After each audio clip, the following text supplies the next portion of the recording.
على إبراهيم وعلى آل إبراهيم في العالمين إنك حميد مجيد. أعوذ بالله من الشيطان الرجيم. بسم الله الرحمن الرحيم.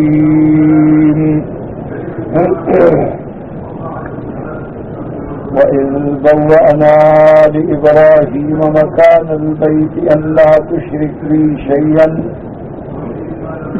وطهر بيتي للطائفين والقائمين والركع السجود.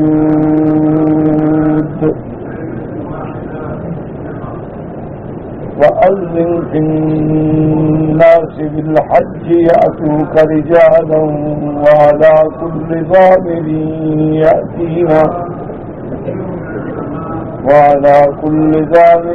يأتين من كل فج عميق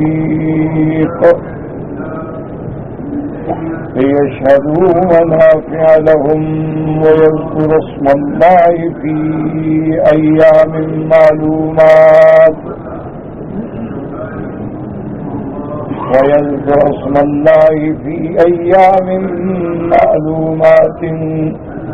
على ما رزقهم من بهيمة الأنعام فكلوا منها وأطعموا البائس الفقير ثم ليقضوا تفثهم وليوفوا نذورهم وليطوفوا بالبيت العتيق. سورۃ الحج کی ان آیات مبارکہ میں اللہ تبارک و تعالی نے سیدنا ابراہیم علیہ السلام اور اس گھر کی بنا کے بارے میں اور مقصد بنا کے بارے میں ذکر فرمایا ہے. سب سے پہلی بات تو یہ ہے کہ اللہ کا کعبہ اس زمین کے بنانے سے بھی پہلے پانی کے اوپر موجود تھا. اس کا علاقہ یعنی جب آسمان و زمین نہیں تھے تو پانی تھا. پھر اس پانی کو اتنا گاڑھا کر دیا گیا کہ وہ بالکل گوندے ہوئے آٹے کی شکل اختیار کر گیا. تو جب آسمان و زمین نہیں تھے اور پانی تھا تو اسی مقام پہ ایک بلبلے کی طرح علامت موجود تھی کہ یہی اللہ کا گھر ہوگا. اللہ نے آسمان پیدا فرمائے. آسمانوں کی بنا کے بعد پھر زمین کو بچھایا اور اللہ نے جب زمینوں کو حکم دیا تو سب سے پہلے اطاعت کا اقرار و اعتراف اسی جگہ نے کیا جہاں اللہ کا کعبہ ہے.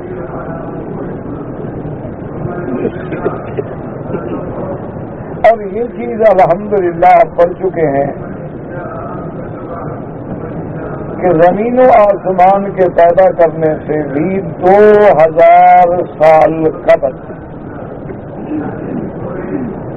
2000 سال قبل جو ہے یہ ہمیں سمجھانے کے لیے ہے. ورنہ نہ آسمان تھے نہ زمین تھی نہ سورج تھا نہ چاند تھا نہ دن تھا نہ رات تھی. یہ ہمیں سمجھانے کے لیے ہے کہ سب سے اول اللہ نے قلم پیدا فرمائی اور اس کو اللہ نے حکم فرمایا کہ اکتب ما کانا وما یکون وما هو کائن الی یوم القیامہ. سب کچھ لکھو. تو آسمانوں اور زمینوں کی پیدائش سے بھی 2000 سال قبل اللہ کے گھر کا فیصلہ ہو گیا. اللہ نے لکھ دیا کہ اسی جگہ اللہ کا گھر ہوگا. اللہ تبارک و تعالیٰ کا گھر یعنی بیت اللہ یا کعبۃ اللہ، یہ نسبت ہے، سمجھ لیں۔ اس کا معنی یہ نہیں ہوتا نعوذ باللہ کہ اللہ اس گھر کے اندر رہتے ہیں، یا واقعی اللہ تعالی کا یہ مقام ہے یا گھر ہے، یہ بات نہیں۔ اللہ کا صفت علو ہے، اور اللہ کا مقام جیسے ان کو زیبا ہے۔ الرحمن علی العرش استوى، اللہ تبارک و تعالی کی ذات پاک جو ہے اس کا استوا عرش پہ ہے، اور استوا معلوم ہے۔ تو یہ ایک نسبت ہے۔ اب دیکھیں نا، ساری مخلوق اللہ کی ہے، سارے بندے اللہ کے بندے ہیں، لیکن جن کو اللہ کہہ دے کہ یہ میرا بندہ ہے تو پھر اس کی شان اونچی ہو جائے۔ جیسے اللہ نے فرمایا وَاذْكُرْ عَبْدَنَا ایوب، اللہ نے فرمایا میرے بندے ایوب کے قصے کو یاد کرو، میرا بندہ۔ تو جب اللہ کسی کو فرما دیں کہ وہ میرا بندہ ہے، ان عبادی اللہ کے بندے، ان عبادی میرے بندے، قل یا عبادی الذین اسرفوا، فرما دیجئے کہ میرے بندے۔ تو یہ شان ہے، جیسے اللہ نے حضرت صالح علیہ السلام کو جو معجزے میں اونٹنی عطا فرمائی تھی، فرمایا ناقۃ اللہ۔ اب ساری مخلوق، سارے جانور اللہ کے ہیں، لیکن فرما دیا کہ ناقۃ اللہ ہے اللہ کی اونٹنی۔ کیوں؟ ایک تو وہ اونٹ سے پیدا نہیں ہوئی، اللہ نے اس کو ایک پتھر سے پیدا فرمایا۔ معجزہ صالح علیہ السلام ظاہر فرمایا، اپنی قدرت کاملہ کا اظہار فرمایا، پھر اس کو اپنی ذات کی نسبت عطا فرما دی۔ اسی لیے علماء فرماتے ہیں کہ نسبت جو ہے یہ بہت بڑی چیز۔ اب جن کی نسبت اللہ سے جڑ جائے، یا جن بندوں کی نسبت جو ہے حضور پاک سے جڑ گئی کہ اصحاب رسول اللہ صلی اللہ علیہ وسلم، میرے محمد مدنی کے ساتھ، تو پھر جو ہے نا وہ نسبت کا وزن اتنا بلند ہو جاتا ہے کہ جس کا کوئی مقابلہ نہیں کر سکتا۔ اسی لیے علماء کرام جو ہیں وہ اپنے آپ کو علماء سے، اولیاء اللہ سے جوڑتے ہیں کہ بھئی کسی سے نسبت ہو جائے، تعلق ہو جائے، کہ جیسے اللہ نے اس مقام کو بھی ایک نسبت عطا فرما دی کہ اللہ کا گھر، ورنہ تو ساری زمین کس کی ہے، سارا ملک کس کا ہے، ساری کائنات کس کی ہے۔ اسی طرح تمام چیزوں کے پیدا کرنے والا کون ہے؟ اللہ۔ لیکن فرما دیا آدم کو ہم نے اپنے ہاتھوں سے بنایا، تو اب آدم کی شان بلند ہو گئی، ورنہ تو سب کو اللہ نے بنایا، ساری مخلوق کو اللہ تبارک و تعالی نے پیدا فرمایا۔ اسی لیے حضرت یحییٰ اور حضرت عیسیٰ علیہم السلام دونوں پیغمبر، دونوں شان والے، دونوں عظمت والے، لیکن علماء نے فرمایا کہ دونوں کی کلام میں دیکھیں کہ عیسیٰ علیہ السلام نے جب پیدا ہوئے تو فرمایا تھا کہ والسلام علی یوم ولدت وَيَوْمَ أَمُوتُ وَيَوْمَ أُبْعَثُ حَيًّا، اللہ کے مجھ پہ سلامتی میرے اللہ کی طرف سے جس دن میں پیدا ہوا، جس دن مجھ پہ موت آئے، اور جس دن میں قبروں سے دوبارہ اٹھوں گا۔ تو انہوں نے کہا وَالسَّلَامُ عَلَيَّ، اللہ کی سلامتی مجھ پر۔ اور یحییٰ علیہ السلام کے بارے میں قرآن کہتا ہے وَالسَّلَامُ عَلَيْهِ يَوْمَ وُلِدَ، وَيَوْمَ يَمُوتُ وَيَوْمَ يُبْعَثُ حَيًّا. اللہ کی سلامتی یحییٰ پر. ایک ہے کہ پیغمبر گئے مجھ پہ اللہ، ایک ہے اللہ فرمائے کہ میری سلامتی ہے آپ پر. اس طرح پھر ان چیزوں کے مقام کا اور عظمتوں کا پتہ چلتا ہے. اسی لیے اب آپ دیکھ لیں کہ بڑی محنتیں، بڑی عبادتیں، بڑی ریاضتیں، بڑا زہد، بڑا تقوی، بڑی بندگی کے بعد بندہ مقام ولایت پہ پہنچتا ہے. یہ نہیں ہوتا کہ ہر آدمی بن جائے، جو بھی سر منڈوا لے وہ کلندر کہلائے، جو بھی پھونک مار لے وہ مسیحا بن جائے. یوں نہیں ہوتا. اس کے لیے بڑی محنتیں کرنی پڑتی ہیں. جیسے کہ کسی نے مثال میں سمجھایا ہے کہ مہندی جو ہے نا وہ جتنی پتھر پہ گھستی ہے اس کے بعد اس کا رنگ نکلتا ہے. اس کو جتنا آپ مکسیں گے اور پیسیں گے اور پیسیں گے، اور اسی لیے ہزاروں سال نرگس اپنی بے نوری پہ روتی ہے، یعنی ہزاروں سال بیت جاتے ہیں. تو اسی طرح ہنا بھی اس کو رگڑا جاتا ہے. اسی طرح اللہ کے بندے بھی جب ریاضت کے، عبادت کے، زہد کے، تقوی کے امتحانوں سے گزرتے ہیں اور پھر جا کے کہیں ان کو وہ مقام ملتا ہے کہ اب یہ میرے دوست. اور چھوٹی سی بات پہ امتحان بھی آ جاتا ہے. اسی لیے یاد رکھیں کہ وہ نسبت ہو جاتی. اب دیکھیں کہ اولیاء اللہ کا بڑا مقام ہے، لیکن صحابی کے مقابلے پر یعنی ساری دنیا کے اولیاء ایک صحابی کا مقابلہ نہیں کر سکتے. وجہ کیا ہے کہ اس نے صاحب رسول اللہ صلی اللہ علیہ وسلم، اس کو میرے مدنی پاک کی صحبت نصیب ہو گئی. وہ ایک ایمان کی نظر جو ہے نا محمد مدنی کے چہرے پہ، اس کا کوئی مقابلہ نہیں. صلی اللہ علیہ وآلہ آلہ واصحابہ وسلم تسلیما کثیرا کثیرا. اس لیے صحابہ حیران ہوتے تھے کہ ایک صحابی جب شہید ہو گئے، حضور نے قبر میں اپنے ہاتھ سے اتارا تو صحابہ کھڑے کھڑے تمنا کر رہے ہیں، کہتے ہیں کاش یہ میری قبر ہوتی اور آج مجھے حضور اپنے ہاتھوں سے اتارا. اس لیے یہ نسبت جو ہے نا یہ بڑی اونچی چیز ہوتی ہے.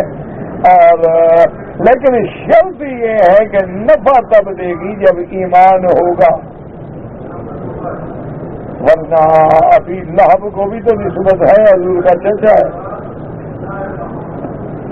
اتبا، اتیبا، شیبا، ربیہ، اسی طرح کوئی نہ کوئی رشتہ حضور کے ساتھ ہے، کیونکہ یہ سارے قبائل جو ہیں قریش کے ہیں، آگے ہیں. یعنی اصل قبیلہ جو ہے وہ قریش ہے، پھر قریش کی شاخیں ہیں کہ حضور بنی ہاشم میں آ گئے، اور بھی قبیلے بنتے گئے، لیکن اصل تو قریش ہے. تو لیکن وہ نسبت کام نہ آئی کیونکہ ایمان نہیں تھا. حضرت نوح علیہ السلام کے بیٹے کی نسبت کام نہ آئی، ایمان نہیں تھا. لوط علیہ السلام کی بیوی کو شوہر کی نسبت کام نہ آئی، ایمان نہیں تھا.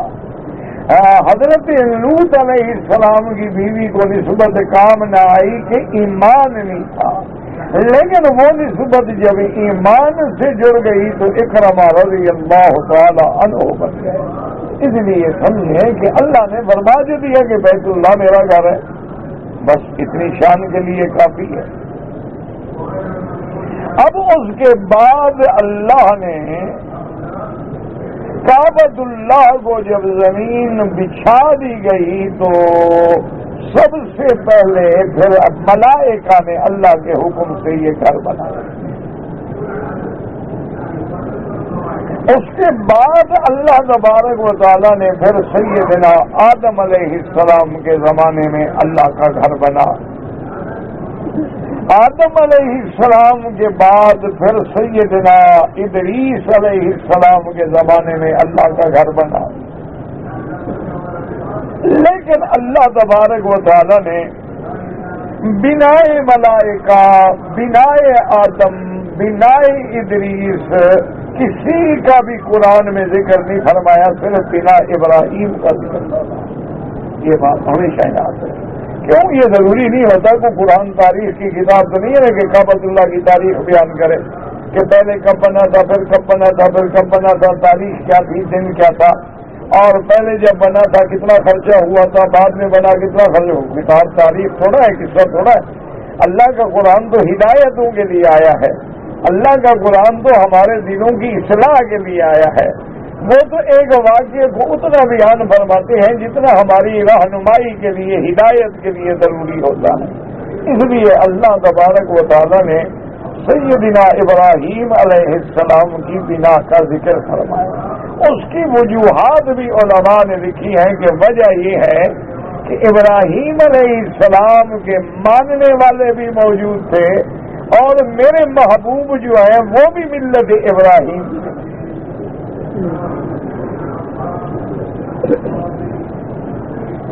تو اس لیے اللہ تبارک و تعالیٰ نے بنا ابراہیم کا ذکر فرمایا۔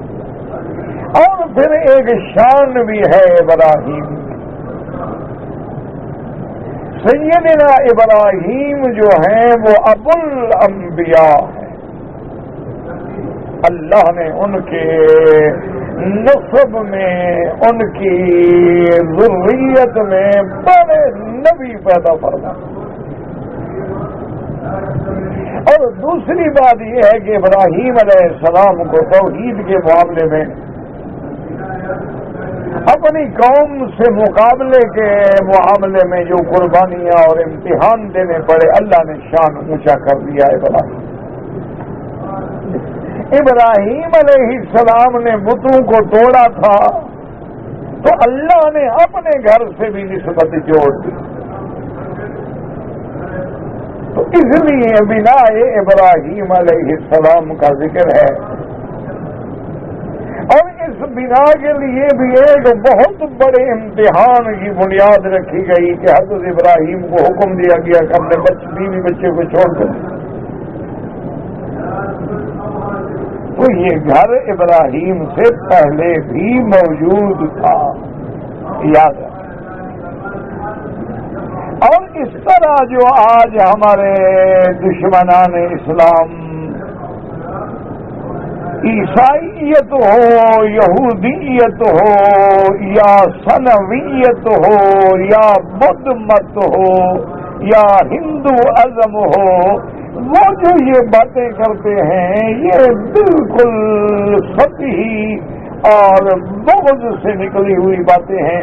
اور جی کعبہ عربوں کا ہے اور نبی بھی صرف عربوں کے ہیں، قرآن بھی عربی ہے اور عربوں کے لیے ہے، باقی دنیا سے کیا تعلق؟ تو یہ باتیں جو ہے نا یاد رکھیں، بہت بغض ہے، عناد ہے، کہ جب دلوں میں عناد پیدا ہو جاتا ہے نا، پھر اس قسم کے آدمی خیالات، توہمات، تشکیکات پیدا کر کے مسلمانوں کے ذہن کو الجھاتے۔ اب آپ دیکھیں کہ ابراہیم علیہ السلام جب بچے چھوڑنے آ رہے ہیں تو اللہ کے قرآن نے بتایا ہے کہ حضرت ابراہیم نے دعا کہ ربنا انی اسکنت من ذریتی بواد غیر ذی زرع عند بیتک المحرم، میرا رب میں اپنے بیوی بچوں کو ایک غیر آباد وادی میں چھوڑ کے جا رہا ہوں، لیکن کہاں؟ عند بیتک المحرم، تیرے حرمت والے گھر کے قریب۔ تو مانا گھر تو پہلے تھا نا، ورنہ ابراہیم علیہ السلام عند بیتک المحرم کا ذکر کیوں فرماتے؟ تو یہ گھر تو ابراہیم علیہ السلام سے بھی پہلے کا۔ اگر یہ گھر صرف حضور کے ماننے والوں کے لیے ہے تو انبیاء تو طواف نہ کرتے، سیدنا موسیٰ علیہ السلام، عیسیٰ علیہ السلام تو طواف نہ کرتے اس گھر کا۔ حالانکہ اللہ کے ہر نبی نے طواف کیا ہے، اور اس گھر کا انسانوں میں پہلا حج کرنے والے حضرت آدم ہیں۔ اب حضرت آدم کے بارے میں آپ کیا کہیں گے کہ وہ بھی صرف عربی تھے؟ اور دوسری بات یہ یاد رکھیں کہ اگر کعبہ بنا دینا یہ ایک تخیل ہے یا انسانی کاوش کا نام ہے، تو ابرہا نے بھی تو یمن میں کعبہ بنایا تھا نا، شداد نے بھی تو اپنی جنت بنائی تھی نا، فرعون مصر نے بھی تو بڑے بڑے احرام بنائے تھے، سیدنا سلیمان علیہ السلام نے بھی تو مسجد اقصی بنائی۔ تو اگر کوئی اور مقام اس گھر کا مقابلہ نہیں کر سکا تو پھر تو اسلام کا دعویٰ سچا معلوم ہوتا ہے نا کہ یہ اللہ کا گھر ہے، یہ کسی بندو کا بنایا ہوا، بندو سے تو کام لیا گیا کہ تعمیر کر دو۔ ابرہا نے جب کعبہ بنایا تھا تو اس کا مقصد بھی تھا، اس نے کہا دیکھو بھائی یہ مکے میں ایک گھر ہے اور ساری دنیا پھرتی ہے، طواف کرتی ہے، حج کرتی ہے، مکے والوں کو عزت ملتی ہے، شان ملتی ہے، اس کا توڑ یہ ہے کہ ہم اپنا کعبہ بنا دیں۔ آج بھی آپ جائیں دنیا میں بڑے بڑے مندر ہیں، یونان میں جائیں، اسی طرح آپ بنارس میں جائیں، آپ اور دنیا کے ملکوں میں جائیں، بڑے بڑے مندر بنائے گئے، گرجے بنائے گئے، کلیسا بنائے گئے، لیکن کیا آپ یہ بتلا سکتے ہیں کہ دنیا میں کوئی ایک ایسا گرجا ہے کہ جس کو حضرت عیسیٰ علیہ السلام نے فرمایا ہو کہ یہ اللہ کا گھر ہے؟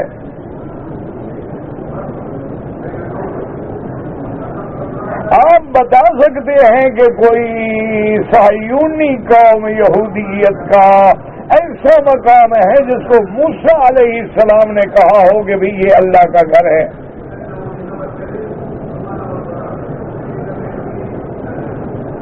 اسی طرح آپ دیکھیں گے ہندوؤں کے بڑے بڑے مندر ہیں بنارس میں اور مقامات پہ، لیکن یہ تو نہیں، ایک نہیں، دو نہیں، سینکڑوں ہزاروں کی تعداد میں ہیں۔ وہ اپنے کسی وید میں، اپنی کسی کتاب میں کیا یہ ثابت کر سکتے ہیں کہ اس مندر کی بنیاد جو ہے اللہ کے حکم پہ رکھی گئی ہے؟ ایک تو ہے نا اندھی عقیدت، جیسے ان کے ہاں گنگا کا پانی جو ہے نا جی وہ ایک بڑا مقدس پانی ہے، ان کا ایک عقیدہ ہے گنگا کے دریا کے کنارے پہ ان کے مرکز بنے ہوتے ہیں جہاں وہ مردوں کو جلاتے ہیں، ان کا عقیدہ ہے کہ اگر مردے کو وہاں جلایا جائے اور جلانے کے بعد اس کی راکھ جو ہے وہ گنگا میں بہا دی جائے تو بس وہ گناہوں سے پاک ہو گیا، پوتر ہو گیا، وہ چلا گیا جنت گیا سیدھا،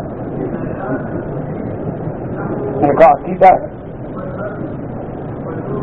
بڑے بڑے لوگ جو ہیں وہ مرنے سے پہلے وہاں آ جاتے ہیں تاکہ بھی ہم گنگا میں بہائے جائیں، غریب جو ہیں ان کو تو کہیں بھی جلا دیا جاتا ہے، پھر ان کی راکھ جو ہے تھوڑی سی لے آتے ہیں وہ بھی گنگا میں بہا دیتے ہیں ان کے وارث۔ اچھا، گنگا کا پانی ان کے نزدیک اتنا پوتر ہے، اتنا پاک ہے، اتنا متبرک ہے کہ وہ بوتلوں میں بند کر کر کے جیسے آپ زمزم بانٹتے ہیں نا وہ گنگا کا پانی بانٹتے ہیں،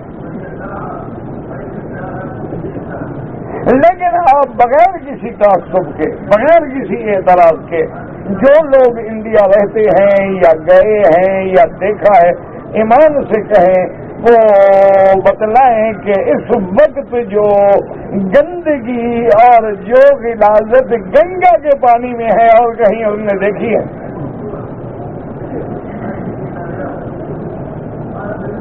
کتے بھی پیشاب کرتے ہیں، بندے بھی پیشاب کرتے ہیں، وہ راکھ بھی بہائی جاتی ہے، گندگیاں بھی ڈالی جاتی ہیں.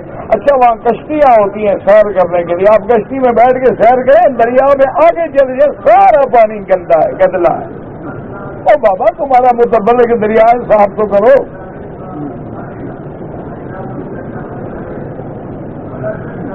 کم از کم پانی کو صاف تو کرو. آج کل تو دنیا بڑی ترقی کر گئی ہے, سمندر صاف ہوتے ہیں, پانی صاف ہوتے ہیں, آلودگی نکالی جاتی ہے. وجہ کیا ہے کہ ان کو پاک کرنے کے ہم دعوے دار ہیں, کوئی دلیل نہیں ملتی. زمزم کے لیے تاریخ ہے. اللہ کے قرآن میں ابراہیم کے بچوں کا آنا ذکر موجود ہے. پھر زمزم کے لیے بی بی ام اسماعیل کا دوڑنا موجود ہے. زمزم کا نکلنا ابھرنا موجود ہے. اور سب سے بڑی دلیل یہ ہے کہ ہزاروں سال گزر گئے, ایک کنویں کا پانی ہے, پیا جاتا ہے, بھرا جاتا ہے, دوسرے ملکوں میں جاتا ہے, 30 لاکھ بندہ عمرے پہ آتا ہے, 30 لاکھ حج پہ آتا ہے, اور ساری آبادی ملاؤ تو 1 کروڑ بندہ ہر سال میں بھرتا ہے, لے جاتا ہے, لیکن آج تک وہ ایک کنواں ختم نہیں ہوتا. کوئی دلیل ہے دنیا میں؟ اچھا اللہ کی شان دیکھو کہ اس زمزم پہ بھی کئی دور آئے. یہ تو اب اللہ اس حکومت کو جزائے خیر دے, انہوں نے انتظام کر دیا ہے نا بڑا, کہ جو سیل گرتی ہے طائف کے پہاڑوں سے, جبل نور سے اور دیگر پہاڑوں سے, ان کے راستے بنائے ہیں. ورنہ تو یہ سارا پانی حرم میں ہوتا تھا. ہم جب قرآن شریف یاد کرتے تھے طائر کے طواف تو ہم نے بھی کیے ہیں. سارا حرم کا پانی جہاں پنکھے ہیں نا آپ کے برآمدے میں, پنکھوں سے لگا ہوا تھا. آدھا کعبۃ اللہ کا دروازہ دیکھیں کتنا اونچا ہے, لیکن یہ آدھا ڈوب گیا تھا. اچھا اور ایسی سیل تو کئی دفعہ آتی تھی نا کہ ساری کنکریاں ہوتی تھیں اور سارا فرش اکھاڑ کے لے جاتا تھا, اور پھر سارے مکے والے آتے تھے اور لوگ جمع ہوتے تھے اور اللہ کا ذکر کرتے تھے اور نئی کنکریاں بچھاتے تھے. یہ تو ہمیں بھی یاد ہے, ہم نے اپنے آنکھوں سے دیکھا.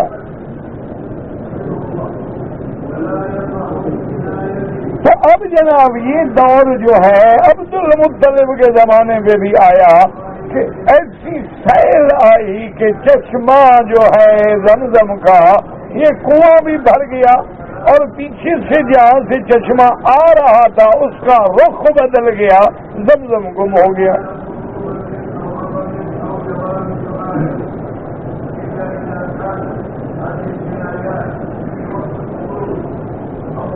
جب زمزم گم ہو گیا تو اب جناب قریش بڑے پریشان ہوئے کہ بھائی وہ پانی گم ہو گیا, تو اگر یہ مسلمانوں نے بنایا ہوتا تو قریش تو نہ پریشان ہوتے نا.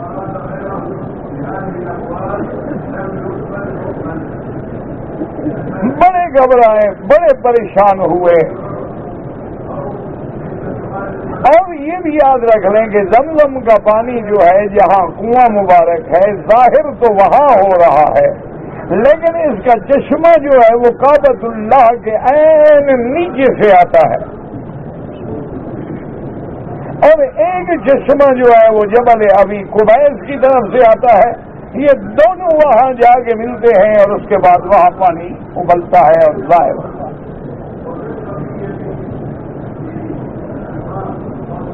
اب وہ چشمے یوں آ رہے تھے, میری سیل نے رخ موڑ دیا. اب جب رخ مڑ گیا تو زمزم ختم. اب آپ دیکھیں کہ عبد المطلب نامسلمان تھا, نہ اس نے کلمہ شریف پڑھا تھا, اور حضور پاک کی تو ابھی پیدائش بھی نہیں ہوئی تھی, پیدائش ہے تو بعثت نہیں ہوئی تھی. عبد المطلب نے آ کے کعبے کا طواف کیا. وہ اللہ کو مانتے تھے, ابراہیم علیہ السلام کو بھی مانتے تھے, کعبے شریف کا طواف بھی کرتے تھے. ایک دفعہ بچپن میں حضور گم ہوئے نا, بی بی حلیمہ لا رہی تھی اور گم ہو گیا حضور.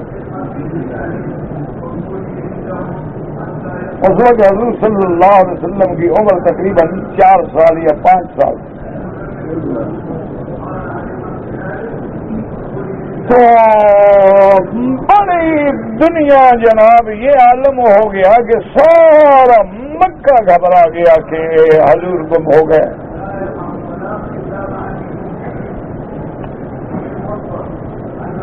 تو عبد المطلب نے پتہ کیا کیا؟ غسل کیا، کپڑے پہنے اور آ کے کعبۃ اللہ کا طواف. کعبۃ اللہ کا طواف کرنے کے بعد ملتزم پہ آیا اور وہاں کھڑے ہو کے اس کا وہ مشہور قصیدہ ہے کہ یا رب رد ولدی محمدا، کہ میرا اللہ میرا بیٹا محمد مجھے لوٹا. اور اسی میں وہ کہتا ہے کہ میرا مولا اگر تو نے میرا بیٹا محمد نہ لوٹایا شمل قومی تبدتا، میری قوم تباہ ہو جائے. اور دیکھیں حضور تو 4 سال کی عمر ہے. اللہ اکبر. طواف کرنے کے بعد اس نے منت مانی. اس نے کہا اللہ میاں زمزم گم ہو گیا ہے، اگر زمزم مل جائے اور ملے بھی مجھے، ڈھونڈنے کے لیے تو سارے قریش ڈھونڈ رہے تھے نا، مجھے اگر مل جائے تو میں اپنا ایک بیٹا جو ہے تیرے نام پہ ذبح کروں گا. یہ پرانی رسمیں ہیں کافروں میں. آج بھی ہندو جو ہے نا جی وہ بتوں کے چرنوں میں انسانوں کو ذبح کرتے ہیں، بلیدان بھیٹ چڑھایا جاتا ہے انسان. یعنی ان کے خدا اتنا خون خوار ہیں کہ بندوں کا خون پی کے خوش ہوتے ہیں. ایسا خدا آپ نے سنا ہے کبھی جو بندوں کا خون پیتا ہو؟ خدا نہ ہوا، آدم خور ہوا. لیکن عقیدہ ہے، جاہلوں کا عقیدہ ہے جو مرضی ہے. ہمارے مسلمانوں کا آپ نے نہیں دیکھا ہے، ہم نے خود دیکھا ہے. ہم نے اپنی آنکھوں سے دیکھا. میرے خیال میں سرف پڑتا تھا اس وقت، تو ہم نے اپنی آنکھوں سے دیکھا کہ اونٹوں پہ کچا وہ ہوتے تھے، اپنا اونٹ اوپر لکڑی کے وہ بنائے ہوئے ہوتے ہیں، ان کے رحل جو ہیں ان میں آدمی ہیں اور اونٹوں کو سجایا گیا ہے اور ان کے گلے میں گھنٹیاں اور جھنڈیاں، اور آگے عورتیں جو ہیں سر پہ دوپٹہ نہیں، پاؤں میں جوتا نہیں، اور وہ ناچتے ہوئے جا رہی ہے. منت مانی تھی کہ پیر کی مزار سے نچنے آ ویسا. اور بڑا مشہور ہے ان کے قوالوں میں کہ مینو نچ کے یار مناون دے، مینو کنجری بننا آر نہ کوئی. انا للہ و انا الیہ راجعون. دعا کرو. یہ مسلمانوں کی بات میں کہہ رہا ہوں، کافروں کی نہیں. آج بھی ہمارے سندھ میں لوگ ہیں جو ماشاءاللہ آتے ہیں ملتان. اب سندھ اور ملتان کا فاصلہ دیکھیں، بغیر جوتے کے چلیں گے. وہ پیر بہاول حق کی زیارت کے لیے آتے ہیں. اچھا پیروں نے بھی وہ ایسی تقسیم کی ہے ماشاءاللہ. سندھ والے پنجاب کے مرید ہوتے ہیں، پنجاب والے سندھ کے مرید ہوتے ہیں. اپنے علاقے کے پیر کو کوئی نہیں مانتا.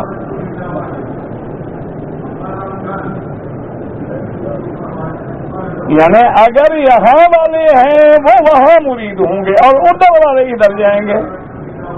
سارا پنجاب شبال کلندر آئے گا، سارا سندھ جو ہے وہ بہاول حق زکریا ملتانی رحمت اللہ علیہ کی بازار پہ جائے گا.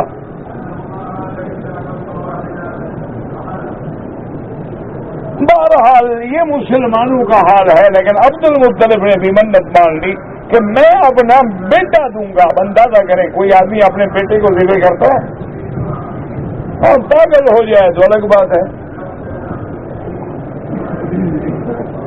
اب جناب سویا ہوا ہے عبد المطلب، خواب دیکھتا ہے.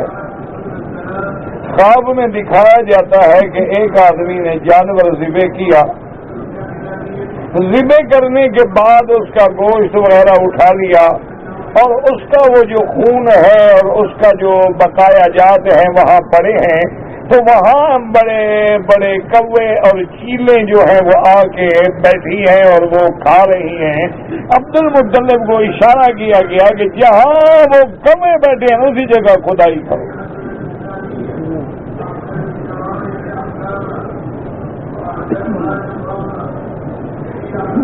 اچھا خدا کی قدرت ہے. عبد المطلب جب صبح کو بیدار ہوئے دیکھا کہ ہاں ایک جگہ جانور تو ذبح ہو رہا ہے. وہ آتے تھے نا بتوں پہ چڑھانے کے لیے جانور ذبح کرتے تھے جیسے آج مسلمان بھی کرتے ہیں ماشاءاللہ.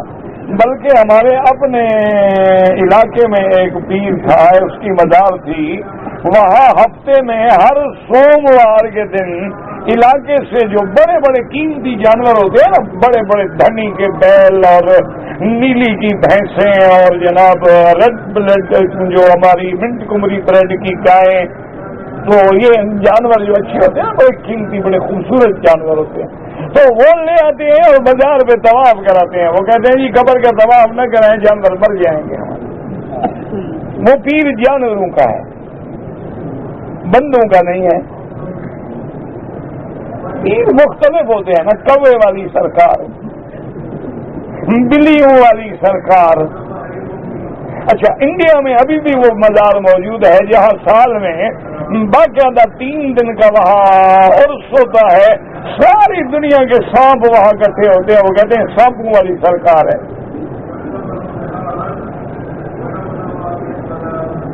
اور عقیدہ کیا ہے؟ وہ کہتے ہیں کہ آپ سو جائیں, آپ کے دائیں بائیں اوپر نیچے سب سانپ ہوں گے لیکن آپ کو ڈسیں گے نہیں. مزار پہ آئے ہوئے ہیں, پیر صاحب نے بند کیا ہوا کہ ڈسنا نہیں ہے. یہ 3 دن جو ہے نا میری مزار پہ جو ہے اس کو نہیں ڈسنا, آگے پیچھے تمہاری مرضی. جیسے ہر علاقے تقسیم ہوتی ہے نا کہ میرے تھانے میں ڈاکہ نہ مارنا, دوسرے تھانے میں جو مرضی آئے کرو.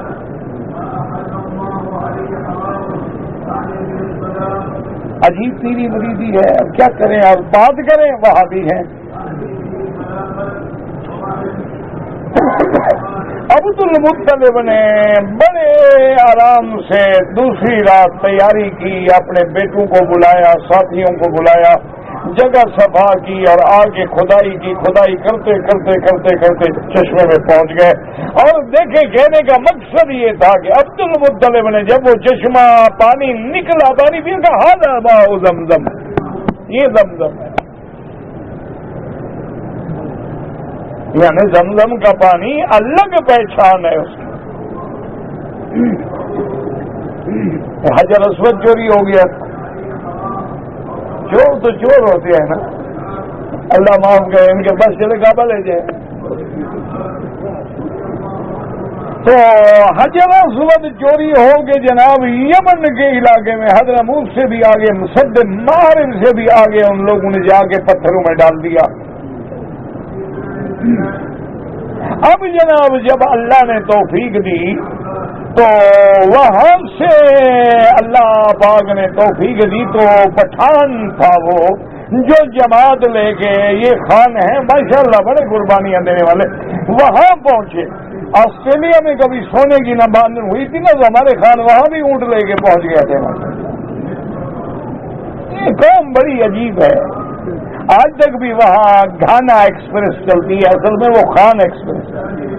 وہ خان بگڑتے بگڑتے کھانا ہوئی پھر گھانا ہو گئی. اصل وہ ان پٹھانوں کے نام سے ہے, خان ایکسپریس. تو بہرحال ان کا کمال ہے نا جی, کہاں ان کا علاقہ اور کہاں یمن, وہاں سے اٹھے اور مار مار کے ان کا ستیہ ناش کر دیا. ان کو مجبور کیا کہ بتاؤ کہ کدھر ہے حجر. اب پٹھان کے آگے تو پھر مسئلہ ہے نا جی. انہوں نے کہا کہ ہم نے بھی پتھروں میں ڈال دیا تھا, اب مشکل ہو گیا, پٹھان کیا کرے. وہ ان کا لطیفہ مشہور ہے نا, گاڑی میں بیٹھا ہوا تھا, ایک پٹھان کو غصہ آ گیا, سامنے جو بندہ بیٹھا تھا وہ کہتا ہے کچھ کلمہ پڑھو. اور نے کہا بھائی میں ہندو ہوں بھائی. اور نے کہا ہم نہیں جانتا ہندو ہے, پتہ نہیں تم کون ہے, بس کلمہ پڑھو. وہ بیچارہ کہے بھائی میں ہندو ہوں, میں مسلمان ہی نہیں, میں کلمہ کیسے پڑھوں گا, بس کلمہ پڑھو. دوسری بات تو خان جانتا نہیں نا کہ بلوچ اور خان الٹ قوم ہے, اللہ رحمت. تو اب جب وہ غریب ڈر گیا، اس نے کہا یہ تو گیا، یہ تو یا مجھے مار دے گا۔ اس نے کہا دیکھو کلمہ پڑھو، ورنہ ابھی اٹھا کے گاڑی سے پیر پھینکی۔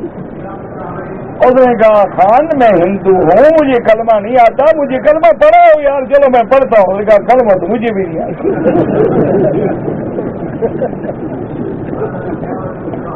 چلو پڑھو، کیا پڑھو بھائی، یہ ہماری قوم ہے ایسی والا۔ اللہ ہدایت دے، اللہ رحمت فرمائے۔ دعا کرو اللہ ان کے رخ خود دین کی طرف موڑ دے۔ اگر رخ صحیح ہو جائے نا جی تو پھر یہ اسی لیے حضور پاک نے فرمایا تھا نا کہ خیارکم فی الجاہلیت خیارہم فی الاسلام۔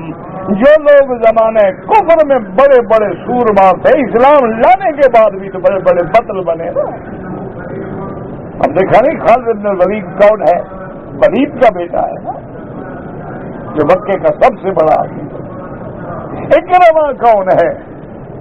عمرو بن ہشام ابو الحکم کا بیٹا ہے نا، پھر بدل اسلام بنا۔ ابو بکر کون ہے؟ قریش کا سب سے بڑا تاجر ہے۔ بی بی خدیجہ کون ہے؟ سب سے بڑی تاجرہ ہے۔ تو جو پہلے بڑے ہوتے ہیں اگر اللہ اسلام میں لے آئے تو اس میں بھی وہ بڑے۔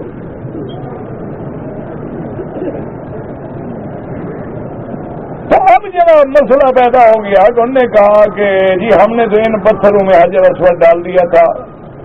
اب وہ خان بھی نہیں جانتے کیسے تھے۔ انہوں نے کہا اچھا ایسا کرو قریش کو بلاؤ، مکے والوں کو پکڑو۔ قریش کو بلایا گیا، ان کو کہا کہ حجر اسود پہچانو۔ اب دیکھو قریش نے کیسے پہچانا، تاریخ ہے، ان کو قرآن حدیث کی بات تو ہے نہیں۔ انہوں نے کہا ایسا کرے کہ آگ جلاؤ، ہر پتھر کو آگ دکھاؤ، جو پتھر آگ قبول نہ کرے وہ حجر اسود ہے۔ انہوں نے کہا وہ کیسے؟ نے کہا جنت کے پتھر کو آگ کیسے لگے؟ تو ایک ایک پتھر کو دیکھتے گئے، اب کتنے دن لگے ہوں گے، اور حجر اسود لے آئے ماشاءاللہ۔ تو اسی لیے عبد المطلب نے جب پانی پیا تو کہا ھذا ماء زمزم، یہ زمزم۔ اور آج بھی الحمدللہ ثم الحمدللہ جن لوگوں کو زمزم کے ذائقے کا پتہ ہے، لاکھ پانی سامنے پیش کرے ہو کہے گا نہیں یہ زمزم۔ میرے کہنے کا مقصد یہ تھا کہ یہ مسلمانوں نے نہیں بنایا، نہ یہ گھر عربوں نے بنایا ہے، نہ یہ زمزم عربوں نے بنایا ہے، یہ اللہ کا فیصلہ ہے۔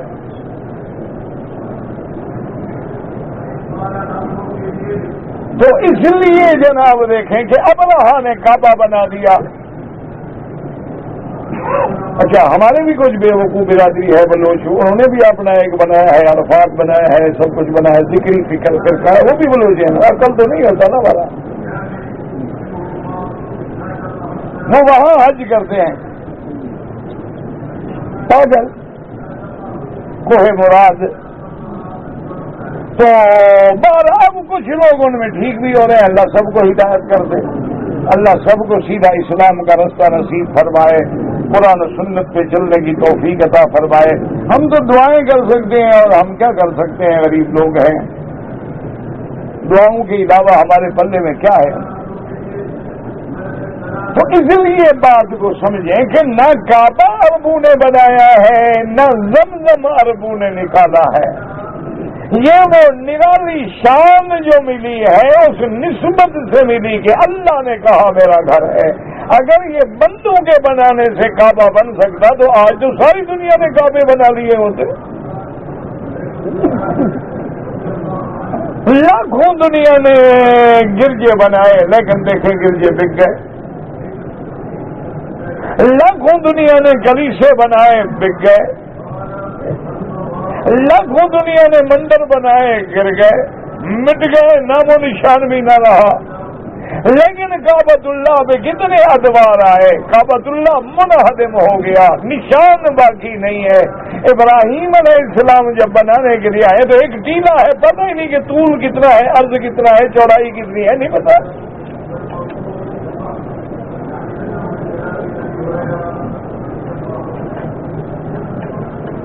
اس لیے اللہ نے اس مقام پہ فرمایا کہ وَإِذْ بَوَّأْنَا لِإِبْرَاهِيمَ مَكَانَ الْبَيْتِ، کہ ہم نے ہدایت کی، ہم نے دکھلایا، ہم نے سمجھایا ابراہیم علیہ السلام کو وہ جگہ جو اللہ کا گھر ہے۔ ابراہیم علیہ السلام، بعض روایات میں ہے کہ اللہ نے جبریل علیہ السلام بھیج کے ابراہیم علیہ السلام کو تعلیم دی کہ اتنا طول، اتنا عرض، اتنا اونچا، یہ میرے گھر کی علامت ہے، یہ میرے گھر کی جگہ ہے۔ اور بعض مورخین نے لکھا ہے کہ اللہ نے فرمایا ابراہیم ہم بادل کا ٹکڑا بھیج دیتے ہیں، جتنا سایہ ہو سمجھو وہ جگہ میرے گھر کی ہے۔ وَإِذْ بَوَّأْنَا لِإِبْرَاهِيمَ مَكَانَ الْبَيْتِ، اور اس گھر کے بنانے کی اصل بنا کا مقصد کیا ہے کہ اللہ تشرک بھی شیئا، ابراہیم میری ذات کے ساتھ شرک نہ ہو، یہ میرا گھر تو ہے لیکن یہ گھر کچھ نہیں دیتا، جو مانگنا وہ گھر والے سے مانگنا ہے۔ گھر تو میں نے بنا دیا ہے، طواف اس کا کریں گے لیکن حکم خدا ہوگا، بوسہ حجر اسود پہ دیں گے لیکن حکم خدا ہوگا۔ اس لیے میرے مدنی پاک نے سب سے پہلے جب بوسہ دیا تو باقاعدہ روایات میں موجود ہے، آپ نے فرمایا کہ انکا حجر، تم ایک پتھر ہو، نفع نقصان نہیں دے سکتے ہو، اگر میرے اللہ کا حکم نہ ہوتا تو میں تجھے کبھی بوسہ نہ دیتا۔ پھر یہ وہی الفاظ ہیں جو حضرت عمر نے دہرائے تھے کہ الا انک حجر لا تنفع ولا تضر، تم ایک پتھر ہو، تم نفع نقصان کے مالک نہیں ہو، میں تو تمہیں اس لیے بوسہ دیتا ہوں کہ قبلک رسول اللہ، کہ تمہیں میرے مدنی محمد مصطفیٰ نے بوسہ دیا ہے۔ اس سے پتہ لگ گیا کہ مسلمان پتھروں کا پجاری نہیں، مسلمان کعبے کا پجاری نہیں، مسلمان اس چار دیواری کا پجاری نہیں۔ اگر پتھروں کا پجاری ہوتا تو کبھی مسجد اقصی کی طرف نماز نہ پڑھتا اور کبھی مسجد اقصی کو چھوڑ کے اس گھر کی طرف نماز نہ پڑھتا، اور طواف کرنے کے بعد ملتزم پہ کھڑے ہو کے یہ کہتا کہ اے کعبہ مدد کر، اے گھر مدد، کہتا یا رب البیت العتیق، اس گھر کا رب ہماری مدد کر۔ اسی لیے اب دیکھیں کہ حرم اونچا ہو گیا ہے، کعبہ نیچے رہ جاتا ہے، ہوائی جہاز میں نماز پڑھتے ہیں کعبہ نیچے رہ جاتا ہے۔ اس سے ہمیں سمجھ آیا کہ ہم پتھروں کے پجاری نہیں، ہم دیوتا کے پجاری نہیں، ہم مندروں کے پجاری نہیں، ہم تو اس کے حکم کے تابع ہیں۔ فَوَلِّ وَجْهَكَ شطر المسجد الحرام، اس لیے بنا کعبہ کا پہلا سبق یہ ہے، یاد رکھو ابراہیم تو نبی ہے، ابراہیم تو توحید کا امام ہے، لیکن اللہ فرماتے اللہ تشرک بھی شیئا، ابراہیم میری ذات کے ساتھ کسی چیز کو شریک نہ کرنا، یہ نہ ہو کہ کعبے کی بنا کے بعد اس کعبے کی عبادت شروع ہو جائے۔ عبادت صرف اس ذات کی ہے جو وحدہ لا شریک ہے، اس لیے ہم اسی کا کلمہ پڑھتے ہیں۔ اس لیے جب طواف شروع کرتے ہیں تو حکم ہے کہ بسم اللہ اللہ اکبر، پہلے اللہ کی بڑائی کرو۔ گھر کیا ہے؟ اس گھر کو تو اللہ نے کہہ دیا کہ میرا گھر ہے، اس لیے ہم عزت کر رہے ہیں۔ اور فرمایا وَطَهِّرْ بَيْتِيَ لِلطَّائِفِينَ، اور ابراہیم پاک کرو اس گھر کو للطائفین، طواف کرنے والوں کے لیے۔ اس لیے علماء نے لکھا ہے کہ مکے میں رہنے کے بعد نفلی عبادتوں میں سب سے افضل عبادت جو ہے وہ طواف ہے، کیونکہ آپ نماز ہر جگہ پڑھ سکتے ہیں، قرآن ہر جگہ پڑھ سکتے ہیں، تہجد ہر جگہ پڑھ سکتے ہیں لیکن طواف کسی جگہ نہیں کر سکتے، اس لیے اللہ نے یہاں طواف والوں کا ذکر پہلے فرمایا، وَطَهِّرِ الْبَيْتَ لِلطَّائِفِينَ، طواف کرنے والے، وَالْقَائِمِينَ، کھڑے ہو کے عبادت کرنے والے، وَالرُّكَّعِ السُّجُودِ، رکوع کرنے والے، سجود کرنے والے۔ اور ابراہیم یہ گھر میں نے عربوں کے لیے نہیں بنایا، فرمایا وَأَذِّن فِي النَّاسِ بِالْحَجِّ، اللہ نے یہ نہیں فرمایا کہ عربوں میں اعلان کر دو، مکے والوں میں اعلان کر دو، مدینے والوں میں اعلان کر دو، فرمایا نہ ساری مخلوق میں اعلان کر دو حج کا۔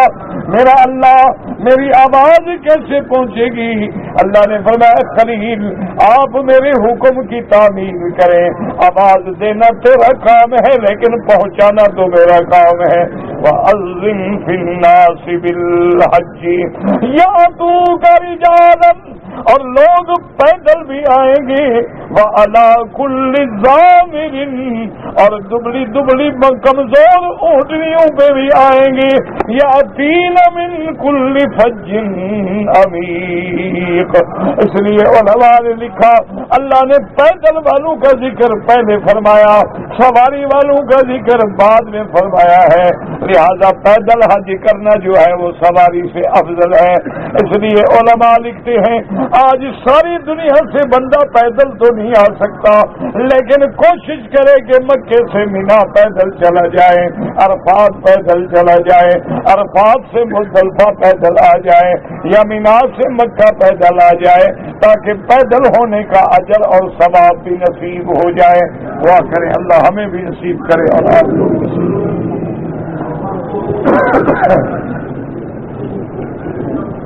لا اللہ رحمت فرما، دعا کیا کریں بیماریاں تکلیفیں سب اللہ دور فرمائے۔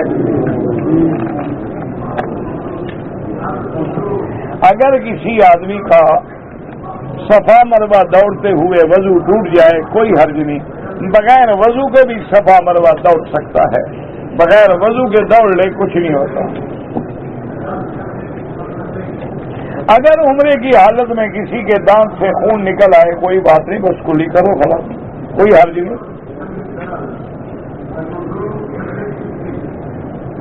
حج کے موقع پر احرام کی حالت میں مزدلفہ سے اگر فجر کی نماز سے پہلے نکلیں تو حنفی مسلک میں دم دینی ہوگی، ہاں، کیونکہ وہاں وقوف جو ہے امام ابو حنیفہ رحمۃ اللہ علیہ کے نزدیک واجب ہے، یعنی اگر بغیر عذر کے بیمار ہے، بیوی بچے ہیں، چھوٹے بچے ہیں، ملازم ہے، وہ نکلا ہے دم نہیں، لیکن کوئی عذر نہیں ہے اور فجر کی نماز مزدلفہ میں نہیں پڑھی تو دم ہو جائے گا۔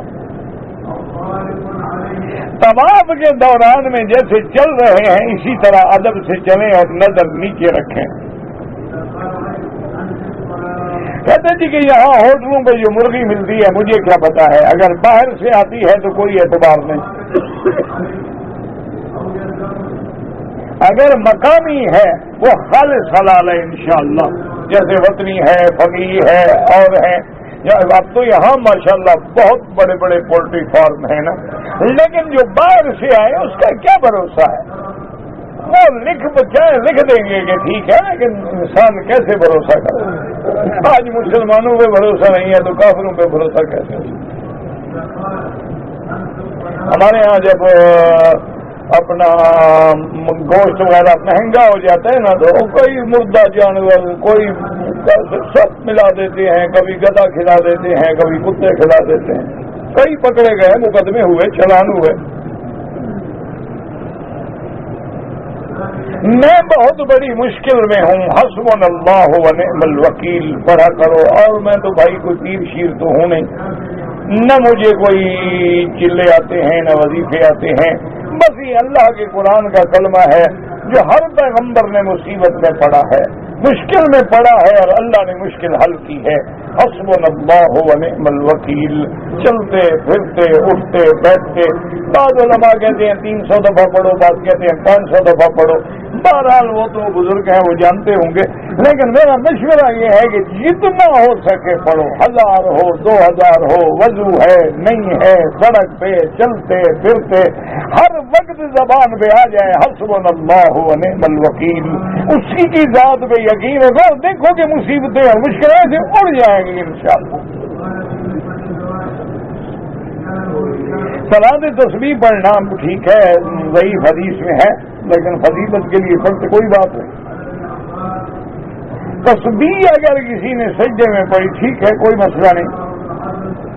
اگر امام کے پیچھے تسبیح ہاتھ بھول گئی کوئی حرج نہیں، نماز پھر بھی ٹھیک ہے۔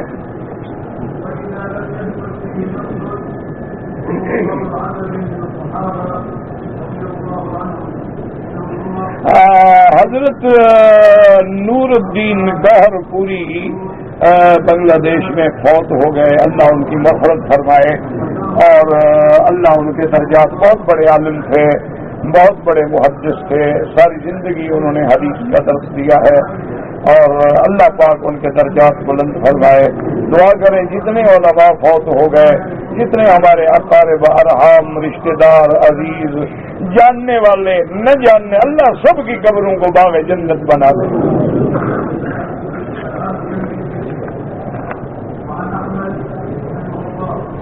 ہمارے بھائی کی انتقال ہو گیا، ان کے 4 بچے ہیں، بڑا لڑکا 13 سال کا ہے، ان کی بیوی عمرہ اپنے بچوں کے ساتھ آ جائے، کوئی بات نہیں۔ عدت خاوند کے مرنے کے بعد شروع ہوگی، 4 مہینے 10 دن تو وہ گھر سے نہیں نکل سکتی، عدت گزارنے کے بعد اولاد موجود ہے ماشاءاللہ، 13-14 سال کا بچہ تو آج کل جوان ہوتا ہے، وہ تو پرانا وقت تھا جو 15-16 سال لگتے تھے، آج تو انٹرنیٹ کی وجہ سے 10 سال کے بچے بالغ ہو جاتے ہیں۔ کہتے جی کہ جب اللہ کے قرآن کی آیت اترتی تھی، جبرائیل علیہ السلام وحی لے کے آتے تھے، حضور لکھتے تھے، لکھنے کی ضرورت ہی نہیں، اللہ نے فرمایا ہم پڑھا دیں گے، آپ کبھی بھولیں گے ہی نہیں، سنقرئک فلا تنسى، فرمایا آپ زبان مبارک کو بھی حرکت نہ دیں، انا علینا جمعہ قرآن، ہم آپ کے سینے میں جمع کر دیں گے، ہم محفوظ کر دیں گے۔ اللہ نے محفوظ کر دیا، حضور نے صحابہ کو پڑھا دیا، صحابہ نے قیامت تک کے لیے دنیا کو پہنچا دیا۔ اگر ایک آدمی نے عصر کے بعد طواف کیا، نفل نہیں پڑھے، پھر دوسرا طواف کیا، تیسرا کیا، مغرب کے بعد سب کی 2-2 رکعت پڑھ دے بس۔ بیت اللہ میں جو نیت کرتے ہیں 4 رکعت فرض حاضر بیت اللہ، یہ کوئی ضرورت نہیں، نہ حاضر بیت اللہ نہ غیر حاضر بیت اللہ، دل میں نیت ہے اللہ اکبر بس۔ اللہ نہیں جانتے کہ تم حاضر ہو یا غیر حاضر ہو۔ فجر کی نماز کا وقت سورج نکلنے تک ہوتا ہے، نماز عصر کے بعد افضل یہ ہے احناف کے نزدیک کہ کوئی نماز نہ پڑھے، مغرب کے بعد پڑھے، باقی ائمہ کے نزدیک حرم میں جائز ہے۔ اگر کوئی زندہ رشتہ دار ہیں، آپ اپنے لیے طواف کرو، اپنے لیے عمرہ کرو، ان کے لیے بعد میں دعا کر لو۔ کیمرے والا موبائل رکھنا جائز ہے، استعمال غلط کرو گے تو حرام ہے، جائز کرو گے تو حلال ہے، بات تو استعمال پہ ہے نا۔ اب آپ کے پاس لائٹر ہے، آگ جلائیں کھانا پکانے کے لیے، لیکن کسی کے گھر کو آگ لگا دو یا سگریٹ جلاؤ تو حرام ہے۔ احرام کی حالت میں عورت کپڑا آگے لٹکا دے، چہرے کو بھی نہ لگے، پردہ بھی قائم رہے، یدنین علیہن من جلابیبہن۔ میں انڈیا سے عمرے کی نیت سے آیا تھا، لیکن احرام جدے سے باندھا، پھر دم پڑ گئی، اور جب احرام جدے سے باندھا ماشاءاللہ تو انڈر ویئر بھی پہنے رکھا ماشاءاللہ، تو کام تو پکا ہو گیا، ایک اور دم بھی پڑ گئی۔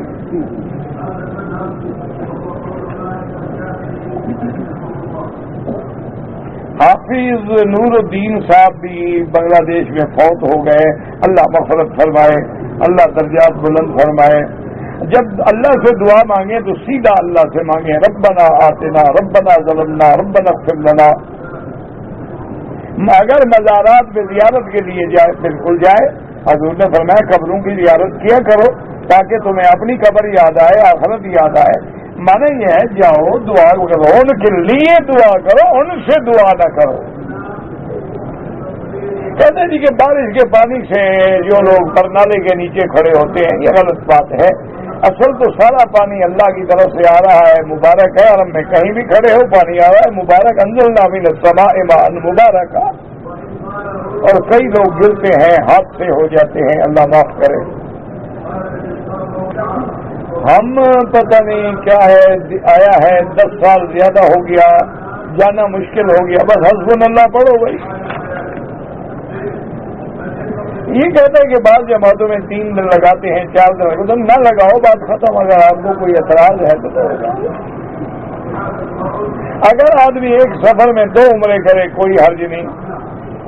اگر کوئی آدمی اللہ کے نام کا ذکر کرتا ہے، حدیث میں آتا ہے کہ اس وقت تک قیامت قائم نہیں ہوگی حتی لا یقال فی اللفظ اللہ اللہ اللہ۔ کہتے جی آپ جب آتے ہیں درس کے لیے تو سلام نہیں کرتے، آپ نہیں سنتے تو میں کیا کروں؟ میں تو کرتا ہوں۔ اب سب کو جا کے کہوں گی السلام علیکم جی، السلام علیکم، بس وہی شاہ تک ملتا ہی رہوں۔ اچھا جی، زمزم کی علاوہ زمزم ہو یا کوئی پانی ہو بیٹھ کے پیئے، لیکن زمزم اگر کھڑے ہو کے بھی پی لو تو جائز ہے۔ ربنا تقبل منا انک انت السمیع العلیم۔